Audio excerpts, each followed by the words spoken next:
오늘 아침 우리에게 주시는 하나님의 말씀 갈라디아서 3장 19절로 29절의 말씀을 봉독하겠습니다. 그런즉 율법은 무엇이냐? 범법함으로 더하여진 것이라. 천사들을 통하여 한 중보자의 손으로 베푸신 것인데 약속하신 자손이 오시기까지 있을 것이라. 그 중보자는 한 편만 위한 자가 아니나 하나님은 한 분이시니라. 그러면 율법이 하나님의 약속들과 반대되는 것이냐? 결코 그럴 수 없느니라. 만일 능히 살게 하는 율법을 주셨더라면 의가 반드시 율법으로 말미암았으리라. 그러나 성경이 모든 것을 죄 아래에 가두었으니 이는 예수 그리스도를 믿음으로 말미암는 약속을 믿는 자들에게 주려 함이라. 믿음이 오기 전에 우리는 율법 아래에 매인바 되고 계시될 믿음의 때까지 갇혔느니라. 이는 이같이 율법이 우리를 그리스도께로 인도하는 초등교사가 되어 우리로 하여금 믿음으로 말미암아 의롭다함을 얻게 하려 함이라. 믿음이 온 후로는 우리가 초등교사 아래에 있지 아니하도다. 너희가 다 믿음으로 말미암아 그리스도 예수 안에서 하나님의 아들이 되었으니 누구든지 그리스도와 합하기 위하여 세례를 받는 자는 그리스도로 옷 입었느니라. 너희는 유대인이나 헬라인이나 종이나 자유인이나 남자나 여자나 다 그리스도 예수 안에서 하나이니라. 너희가 그리스도의 것이면 곧 아브라함의 자손이요 약속대로 유업을 이을 자니라. 아멘. 자, 어제 말씀에 이어서 오늘 3장의 이제 나머지 부분을 읽었습니다. 오늘 이 말씀이 우리에게 주는 영적 교훈이 또 우리의 믿음을 더욱더 든든하게 만드는 귀한 주님의 말씀 되기를 원합니다. 자, 어제 본문을 읽으면서 3장 10절의 말씀에서 율법 행위에 속한 자들은 저주 아래 있다 하는 구절을 우리가 읽었습니다.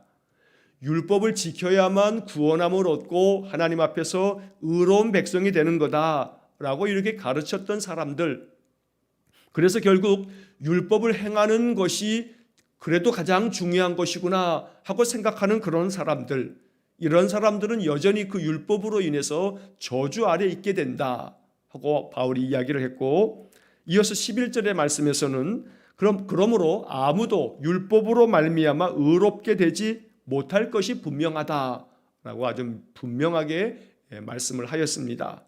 왜냐하면 율법으로 말미암아 우리가 의롭게 된다 한다면 어제도 말씀드린 것처럼 율법을 인간이 온전하게 지킬 수 없기 때문입니다. 율법 조항만 하더라도 613가지나 된다 하는 말씀도 드렸는데 이 모든 것을 날마다 다 지킨다는 것이 거의 불가능에 가깝습니다.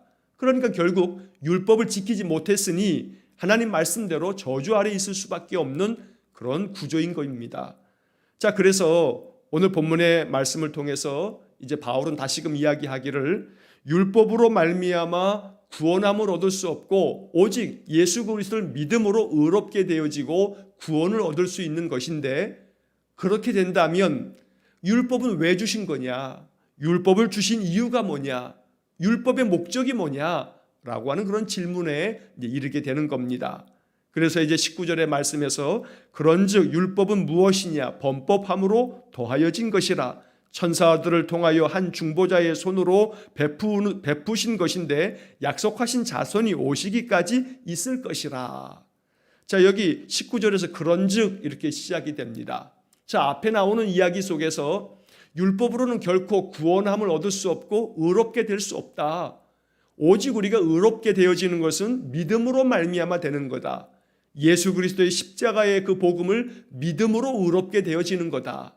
자, 이제 그렇다면 율법은 무엇이냐? 바울이 이렇게 묻고 또 그 다음에 바로 이어서 대답해 줍니다.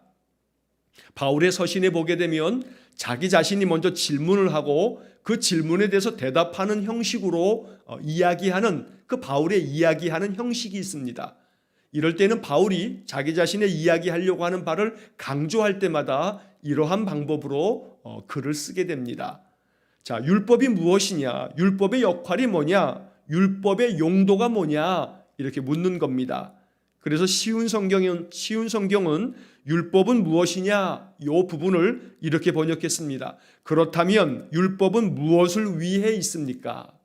자, 새번역 성경을 보면 그러면 율법의 용도는 무엇입니까? 하나님이 율법을 왜 주신 겁니까? 하나님께서 율법을 주신 이유가 뭡니까? 그 이유는 무엇이냐면 범법함으로 더하여진 것이라. 법을 어겼기 때문에 더하여지는 거다. 그래서 이 뒷부분에 나오는 범법함으로 더하여진 것이라 라고 하는 이 말씀을 쉬운 성경에서는 죄가 무엇인지를 밝히기 위해서입니다 라고 이렇게 번역을 해놨습니다. 자, 여러분, 법이 있어야만 죄가 성립합니다. 무슨 이야기냐 하면 우리가 어떤 일을 했는데 그게 나쁜 일입니다. 그런데 나쁜 일이라 할지라도 만약에 법이 없으면 그 법이 없기 때문에 그 나쁜 짓조차도 처벌할 수가 없습니다. 그렇기 때문에 법을 만들어 두면 그 법으로 인해서 이 사람이 행동한 것이 법의 저촉이 되기 때문에 당신은 범법자요, 죄를 지은 죄인이요 라고 말할 수 있는 겁니다. 그래서 이것이 죄냐 죄가 아니냐라고 하는 것을 판별할 수 있는 기준은 법이 되는 겁니다. 법이 있어야만 이것이 죄인이다, 죄인이 아니다 라고 하는 것을 결정지을 수 있다는 겁니다.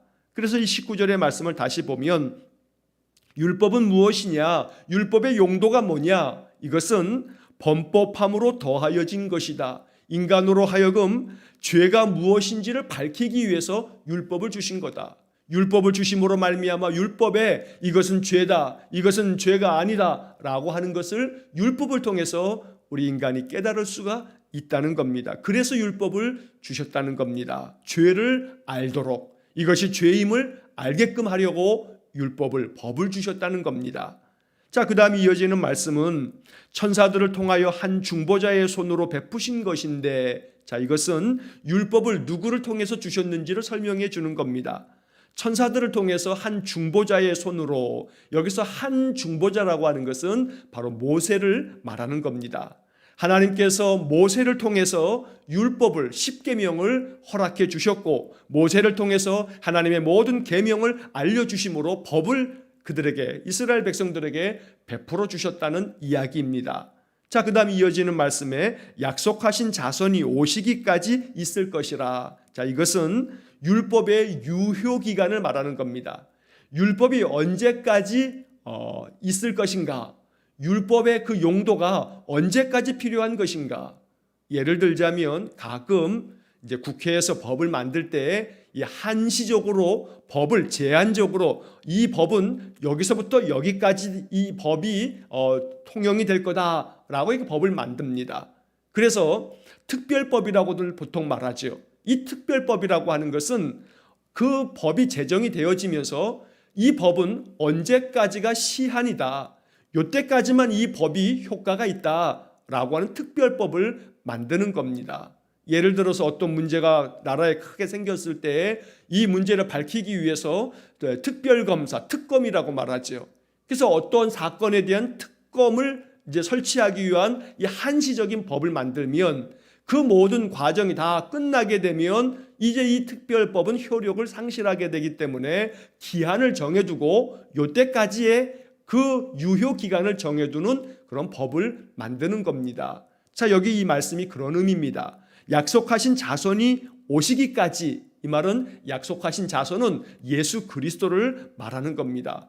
예수 그리스도께서 오실 때까지만 유효한 바로 법이 율법이다. 한 중보자 모세를 통해서 주신 율법은 예수 그리스도께서 오실 때까지, 그 이전까지만 바로 율법의 그 역할이 있는 것이고, 예수 그리스도께서 오심으로 말미암아 주님은 이 율법을 완성하셨다. 그래서 예수 그리스도를 통해서 이제 더 이상은 우리가 율법처럼 율법대로 양이나 소를 잡아들이는 제사도 필요치 아니하고, 예수님 자신이 십자가의 죽으심으로 말미암아 단번에 모든 죄를 사하는 제사의 유월절 어린 양이 되심으로 이제는 더 이상 동물을 희생해 가면서 바치는 그런 제사도 필요치 않게 되었고, 모든 율법이 예수 그리스도로 말미암아 이제는 끝났다, 완성되었다 라고 이렇게 말하는 겁니다.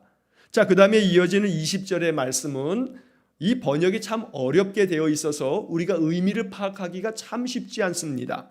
그 중보자는 한 편만 위한 자가 아니나 하나님은 한 분이시니라. 자, 이 말씀의 의미를 우리가 좀 더 이해하려면 이 구절은 새 번역이나 또 쉬운 성경의 번역으로도 이해하기가 쉽지 않습니다. 그래서 20절만큼은 현대인의 성경 번역을 보는 게 참 도움이 됩니다. 자, 현대인의 성경에서 이 20절을 이렇게 번역했습니다. 그러나 중재인을 필요로 했던 율법에는 두 당사자가 있어야 했지만 약속을 하는 데는 하나님 한 분이면 됩니다. 자, 현대인의 성경이라고 하는 책이 있습니다. 성경책이 있습니다. 이 현대인의 성경은 성경을 번역할 때 우리가 이해할 수 있도록 의역을 한 겁니다. 의미를 번역한 겁니다. 그래서 헬라어나 히브리어의 그 문자 그대로 번역한 것이 아니라 그 문자가 오늘날에는 우리에게 어떠한 의미가 있다 해서 의미 중심으로 번역을 해놓은 그런 성경이 현대인의 성경입니다. 자, 이 현대인의 성경에서 말하는 것은 자, 그러나 중재인이라고 하는 것은 우리 성경에서는 중보자, 바로 이 모세를 말하는 거죠. 하나님과 인간 사이를 중간에서 매개해주는, 중간 다리 역할을 해주는 그러한 사람들. 자, 이 중재인을 필요로 했던 율법에는 두 당사자가 있어야 한다. 자, 모세를 통해서 하나님 모세를 중보자, 중재인으로 삼아서 모세에게 율법을 주어서 백성들에게 알려주고 모세에게 모든 계명을 가르쳐 줌으로써 이 모세가 중간에서 중간 역할을 했다는 겁니다. 그래서 이 율법이라고 하는 것은 계약이고 계약에는 두 당사자가 필요하다. 여러분 부동산 거래를 할 때도 이제 계약서를 쓰지요. 자, 이 계약서를 쓸 때 이 중보자, 중재자는 부동산 이 중개인입니다. 자, 이 공인중개사라고 하는 사람들이 중간에서 중개 역할을 합니다. 그럴 때는 반드시 당사자들이 두 명이 있어야만 됩니다. 바로 집을 이렇게 세를 주는 사람하고 또 세를 드리는 이 사람이 둘이 있어야 되는 겁니다. 그래서 다시 말하면 율법은 하나님과 인간 사이에 맺는 계약이기 때문에 이 계약에는 두 당사자가 필요하다. 자, 그런데 그와 반대로 하나님의 약속은, 약속이라고 하는 것은 한 당사자만 있으면 된다. 내가 너에게 이렇게 약속할게 하면 내가 약속한 것이기 때문에 약속하는 사람 한 사람만 있으면 된다는 겁니다. 그래서 현대인의 성경은 중재인을 필요로 했던 율법에는 두 당사자가 있어야 했지만 약속을 하는 데에는 하나님 한 분이면 됩니다. 하나님이 우리에게 약속하면 그것으로 끝나는 것이지 이건 계약이 아니기 때문에 약속에 있어서는 하나님 한 분이면 된다. 자, 이러한 설명을 들으면서 여러분 20절을 다시 보시면 그 중보자는 한 편만 위한 자가 아니나, 자, 그 중보자는 모세를 이야기하는 겁니다. 모세는 어느 한 편만을 위한 것이 아니고 이 율법을 통한 계약은 두 당사자가 필요하지만 그러나 약속은 하나님 한 분만이면 된다. 그래서 이 개역개정 성경, 우리가 가지고 있는 이 성경의 말씀을 그 중간에 약속은 하나님 한 분이면 된다. 이렇게 우리가 이해하면 이 20절의 말씀이 보다 더 선명하게 이해가 될 수 있습니다. 그렇기 때문에 율법에는 하나님과 인간이라고 하는 이 두 당사자가 이 율법이라고 하는 계약을 통해서 너희들이 이 율법을 지키면 내가 너희들에게 복을 주겠다라고 하는 그런 계약이지만, 그러나 예수 그리스도를 통해서 주신 이 은혜의 복음은 하나님의 약속이다. 너의 자손으로 말미암아 복을 얻게 될 거다. 결국은 우리가 이 율법의 계명을 지켜야만 복을 얻는 게 아니라 그 자손으로 말미암아 복을 얻는다. 아브라함에게 약속하셨는데 그 자손이라고 하는 것은 예수 그리스도다. 그러므로 예수 그리스도께서 십자가의 죽으심으로 이제 예수님의 십자가를 믿는 사람들은 하나님이 약속하셨기 때문에 약속은 그저 하나님 한쪽에서만 약속하면 끝나는 것이고 그 약속대로 하나님 약속을 지키시는 거기 때문에 우리는 그저 그 약속을 받아들이기만 하면 하나님의 거룩한 백성이 되고 구원함을 얻게 되고 의롭게 되어진다라고 하는 설명을 바울이 이렇게 말씀하는 겁니다.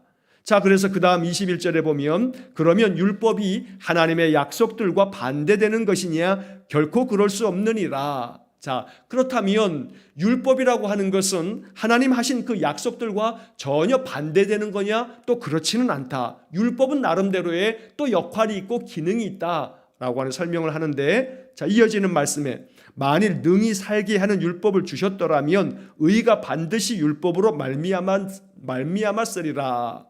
자, 이 21절 뒷부분이 조금 우리가 이해하기 어려운데, 자, 만일 능히 살게 하는 율법을 주셨더라면, 자, 이 말은 하나님이 율법을 주셨는데 우리 조상들에게 주신 그 율법으로 인해서 우리가 능히 구원함을 얻고 능히 우리가 살고 하나님 앞에 의롭게 되어진다라고 한다면, 그러면 반드시 우리가 율법을 지켜야만 의롭게 되어졌을 거다, 이런 의미입니다.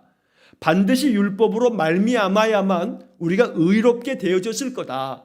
그러나 그렇지 않다. 자, 22절에서 그러나 성경이 모든 것을 죄 아래 가두었으니 이는 예수 그리스도를 믿음으로 말미암는 약속을 믿는 자들에게 주려 함이라. 자, 여기서 22절의 앞에서 그러나 성경이 모든 것을 죄 아래 가두었다. 자, 이 말은 여기서 성경이라고 하는 것은 구약의 율법을 말하는 겁니다. 갈라디아서를 쓸 때만 하더라도 아직 신약 성경이 하나도 기록되지 않았습니다. 이 갈라디아서는 바울의 사역의 초기에 기록됐기 때문에 아직도 복음서도 기록되지 않았고, 또 이 바울의 이 일부 서신들이 이제 만들어지기 시작하면서 기록된 것이기 때문에 여기서 말하는 성경은 구약 성경, 특별히 율법, 모세 율법서, 모세 오경을 말하는 건데, 이러한 모든 율법은 우리 모든 사람들을, 또 모든 것들을 죄 아래 가두었다. 이 죄 아래 가두었다는 것은 결국은 우리가 죄인이 될 수밖에 없게 되었다. 계속해서 반복하여 말씀드린 것처럼 율법을 지켜야만 의롭게 되어진다고 되어져 있는데 우리가 율법을 온전히 지킬 수 없으니 결국 모든 성경은 이 세상 모든 사람들을, 모든 것들을 죄 아래 가둘 수밖에 없게 만들었다. 우리가 죄를 지을 수밖에 없도록, 죄인일 수밖에 없도록 그렇게 만들었다라고 하는 겁니다. 자, 그와 반해서 예수 그리스도를 믿음으로 말미암아 우리는 하나님의 약속을 이제 받게 되었다. 그래서 이 22절 하반절에서는 약속을이라고 하는 것이 딱 그 다음 끊어서 읽는 것이 좋습니다. 자, 예수 그리스도를 믿음으로 말미암는 약속을 하나님께서 믿는 자들에게 주신 것이다. 자, 하나님께서 우리에게 약속을 주셨는데 그 약속은 하나님께서 장차 보낼 메시아를 통해서, 메시아 그리스도로 말미암아 우리에게 복을 주시고 구원함을 주신다고 약속하셨는데, 그 약속이라고 하는 것은 예수 그리스도를 믿음으로 인해서 주신 약속이다. 자, 그러므로 그 예수 그리스도를 믿는 자들이 하나님 주신 이 축복의 약속, 구원의 약속을 얻게 되는 것이다. 자, 그 다음에 이어지는 23절 이하의 말씀에서 이제 바울은 그렇다면 율법이 뭐냐라고 하는 첫 번째 질문에 대해서 율법이라고 하는 것이 어떤 역할을 하는 것인지에 대해서 설명을 해줍니다. 자, 23절 믿음이 오기 전에 우리는 율법 아래 매인바되고 계시될 믿음의 때까지 갇혔느니라. 24절 이같이 율법이 우리를 그리스도께로 인도하는 초등교사가 되어 우리로 하여금 믿음으로 말미암아 의롭다함을 얻게 하려 함이라. 25절 믿음이 온 후로는 우리가 초등교사 아래에 있지 아니하도다. 자, 23절, 24절, 25절은 율법의 역할이 무엇인지, 율법이 도대체 무엇이냐라고 하는 이 질문에 대한 대답을 해주고 있습니다. 자, 율법이라고 하는 것은 초등교사의 역할을 하는 거다라고 이야기를 하고 있습니다. 그런데 그것도 23절의 첫 마디가 믿음이 오기 전에, 여기서 믿음이 오기 전에라고 하는 것은 예수 그리스도께서 오셔서 우리에게 복음을 들려주심으로 그 예수 그리스도를 믿으면 되어지는 그 주님이 오시기 전에라고 하는 의미입니다. 주님이 오셔서 우리에게 믿음을 약속해 주시고 믿음으로 구원함을 얻는 그 길을 열어주시는 것, 그 이전에 우리들은 율법 아래 매인바되었다. 율법을 지켜야만 구원함을 얻는 그런 시대를 살았다는 겁니다. 그러나 계시될 믿음의 때까지 우리가 갇혀 있었다.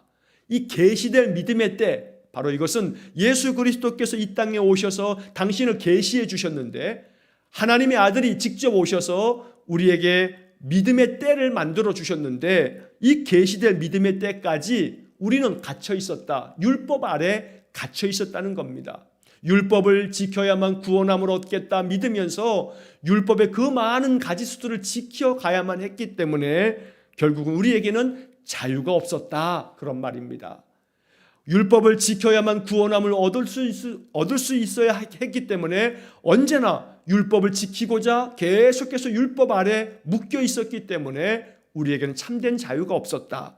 하지만 예수 그리스도께서 오심으로 말미암아 우리는 참된 자유를 누리게 되었다 하는 이야기를 하는 겁니다. 그래서 24절의 말씀은 그러므로 이같이 율법이라고 하는 것은 바로 예수 그리스도께로 인도해 주는 초등교사다. 예수 그리스도께서 오실 때까지 율법이 유효하기 때문에 예수 그리스도께로 율법은 우리를 인도해 주는 거다. 여기 초등교사라고 하는 표현이 나옵니다만 옛날에 가지고 있었던 우리 개역성경에는 몽학선생 이렇게 표현을 했고 또 세번역 성경에서는 개인교사 역할을 하였습니다. 이렇게 번역을 했습니다. 그런 초등교사라고 하는 말이 참 잘 쉬운 번역이라고 여겨집니다. 무슨 얘기냐 하면 여러분 유치원에서 아이가 이렇게 자라면 그 다음 단계로 초등학교에 갑니다. 자, 그러면 초등교사가 이 아이들에게 구구단도 가르치고 국어도 가르치고 기본적인 그런 것들을 가르칩니다. 자, 그렇게 초등교사가 아이들을 쫙 가르치고 나면 이제 초등학교 6학년을 지나고 나면 이 아이들은 초등학교 때 배워야 할 것들을 다 배웠습니다. 그리고 난 다음에 중학교로 가고 고등학교로 가고 대학교로 갑니다. 자, 그러면 이 아이들이 중학생, 고등학생쯤 되어지고 대학생쯤 되어지게 되면 더 이상 초등교사의 역할은 끝나는 겁니다. 여러분, 대학생에게 초등교사가 계속해서 구구단 가르치지 않습니다. 그러니까 이 율법이라고 하는 것은 예수 그리스도, 바로 마치 비유적으로 얘기하면 대학 선생과도 같은 바로 그 예수 그리스도께로 인도해주는 그 중간 역할을 하는 게 율법의 역할이다. 마치 초등학교 선생님들이 아이들을 가장 기초적인 것들을 가르치고 난 다음에 중학교, 고등학교로 올려보내고 대학으로 진학시키는 것처럼 바로 율법의 역할이라고 하는 것은 초등교사처럼 우리에게 죄가 무엇인지, 하나님의 말씀이 무엇이고 하나님의 뜻이 무엇인지, 하나님께서는 무엇을 하라고 하시는지, 또 무엇을 하지 말라고 하시는지 이렇게 가장 기본적인 것들을 가르쳐주는 초등교사의 역할을 하는 게 이게 율법이다. 지금 이렇게 알려주는 겁니다. 자, 그 다음에 이어지는 24절 하반절에서 우리로 하여금 믿음으로 말미암아 의롭다함을 얻게 하려 함이라. 결국 율법을 통해서 이렇게 배운 사람들은 율법을 통해서 결국 우리가 뭘 깨닫게 되냐 하면 우리의 힘으로는 구원받을 수 없다. 율법을 우리가 완전하게 지킬 수 없으니 우리의 힘으로는 구원받을 수 없다는 것을 알게 되고 그로 인해서 이제 우리는 믿음으로 말미암아만 의롭게 되어지는구나 라고 하는 바로 예수 그리스도의 복음으로 우리가 인도함을 받게 된다. 자, 그 다음 25절에서 믿음이 온 후로는, 여기서 믿음이 온 후라고 하는 것은 예수 그리스도께서 오신 후에는, 예수 그리스도께서 오셔서 십자가의 구원의 복음을 우리에게 알려주신 후에는 우리가 초등교사 아래에 있지 아니하도다. 앞서서 비유적으로 말씀드린 것처럼 이제 우리가 대학에 진학하고 난 다음에 대학에서 더 큰 학문을 배우게 된다면 이제 더 이상 우리에게는 초등교사의 그 초등학교의 가르침이 필요치 않게 된다라고 말하는 것과 같은 겁니다. 자, 26절에서 너희가 다 믿음으로 말미암아 그리스도 예수 안에서 하나님의 아들이 되었으니, 27절 누구든지 그리스도와 합하기 위하여 세례를 받은 자는 그리스도로 옷 입었느니라. 자, 이제 너희가 다 믿음으로 말미암아 예수 그리스도를 믿고 그분의 십자가의 사역을 믿음으로 말미암아 이제 우리는 모두가 다 그리스도 예수 안에서 하나님의 자녀가 되었다. 모두가 다 이제 하나님의 자녀가 되었기에 누구든지 그리스도와 합하기 위해서, 그리스도와 하나가 되어지기 위해서 우리는 세례를 받게 되고 물세례, 성령 세례를 받음으로 인해서 이제 우리는 그리스도와 합하게 되고 그리스도로 옷 입었느니라.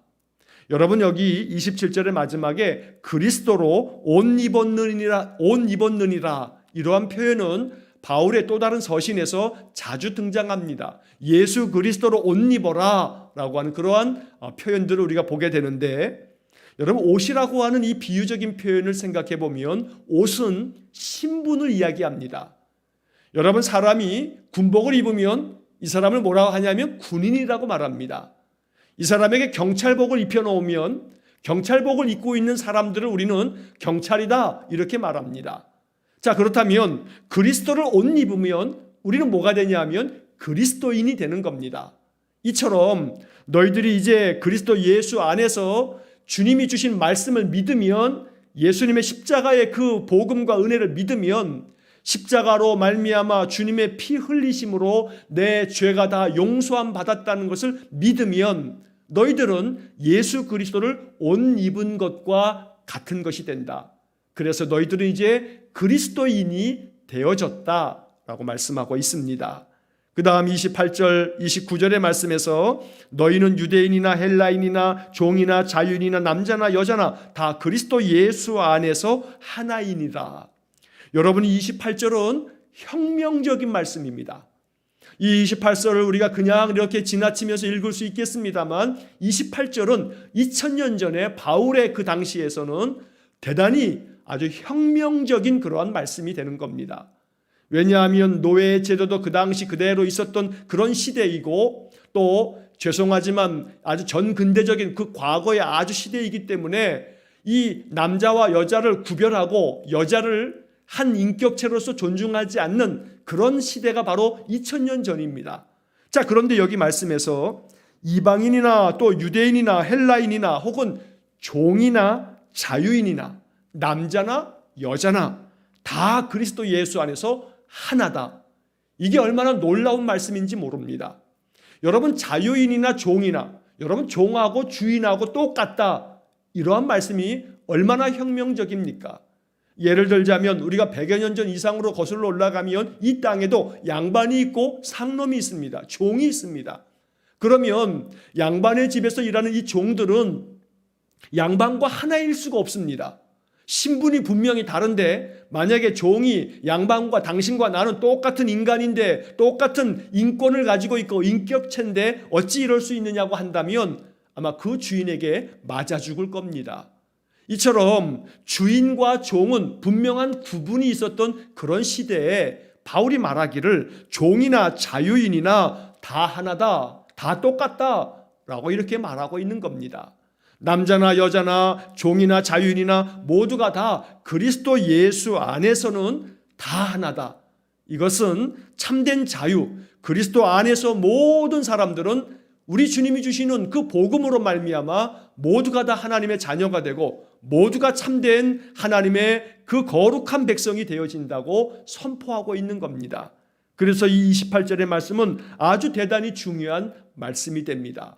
모든 사람에게 하나님은 차별함이 없고 모든 사람을 하나님이 귀히 여기시며 그가 비록 종이라 할지라도 비록 그가 아무것도 아닌 존재처럼 여겨져도 하나님은 그 모든 자들을 동등하게 대하시고 존귀하게 여기신다라고 하는 복음이 바로 오늘 이 28절에 담겨져 있는 겁니다. 그래서 마지막 29절에서 너희가 그리스도의 것이면 곧 아브라함의 자손이요 약속대로 유업을 이을 자니라. 이제 너희들이 믿음으로 말미암아 그리스도의 사람이 되고 그리스도로 옷 입게 되면 너희들은 그리스도의 것, 즉 그리스도인이 된 것이고 그렇게 되면 너희들은 곧 아브라함의 자손이 되고 하나님이 아브라함을 통해서 약속하신 그 약속이 너희들에게까지 이어지는 것이다 라고 말씀하고 있습니다. 우리는 모두가 다 그리스도의 것입니다. 우리는 그리스도의 소유입니다. 그리스도에게 주님에게 속한 주님의 사람들입니다. 그래서 우리를 그리스도인이라고 말하는 겁니다. 그리스도인의 신분을 갖게 되면 아브라함에게 주셨던 모든 약속이 우리에게 이어진다고 바울이 알려주고 있습니다. 이것이 복음입니다. 오늘 이 말씀을 마음 깊이 또 이해하고 또 깨달으면서 결국은 믿음으로 말미암아 예수 그리스도로 옷 입고 바로 하나님의 거룩한 자녀가 되어서 하나님의 은혜를 누리라고 말씀하고 있는 겁니다. 율법의 행위로 구원함을 얻을 자가 아무도 없고 오직 예수 그리스도께서 값없이 주신 십자가의 은혜를 믿는 자들에게 하나님은 아브라함의 놀라운 유업과 그 축복을 약속해 주신다고 말씀합니다. 날마다 그리스도로 옷 입고 우리 주님을 믿음으로 말미암아 하나님 주신 약속의 축복을 더욱 풍성하게 누리면서 사는 복된 인생들 되어지기를 간절히 축원합니다. 기도하겠습니다. 자비로우신 아버지 하나님, 갈라디아서를 통해서 주시는 이 바울의 말씀들이 우리에게 더 깊은 신앙으로 들어가는 은혜의 말씀, 약속의 말씀이 되게 해 주옵소서. 오직 예수 그리스도를 믿음으로 말미암아 주님의 십자가의 그 값없이 주신 은혜로 말미암아 우리는 그리스도로 옷 입고 하나님의 거룩한 자녀가 되어 하나님께서 아브라함에게 약속하신 축복을 우리에게도 허락해 주시는 줄 믿습니다. 이 믿음에 흔들림이 없게 하셔서 아브라함을 통해서 주신 놀라운 축복, 천하 만민이 너로 말미암아 복을 얻으리라는 이 약속이 우리를 통해서 이루어지도록 복을 내려 주옵소서. 한날의 모든 삶을 또한 주님께 의탁하오며 예수님 이름으로 기도하옵나이다. 아멘. 우리 구주 예수 그리스도의 은혜와 하나님 아버지의 극진하신 사랑과 성령의 교통하심이 예수 그리스도를 믿음으로 그리스도로 옷 입고 그리스도에게 속한 신실한 하나님 백성 그리스도인이 되어지기를 소원하는 머리 숙인 귀한 성도들 위에와 저들 가정과 온 가족들 위에 우리 성도들의 모든 삶의 영역 위에 이제로부터 영원토록 함께 하시길 축원하옵나이다. 아멘.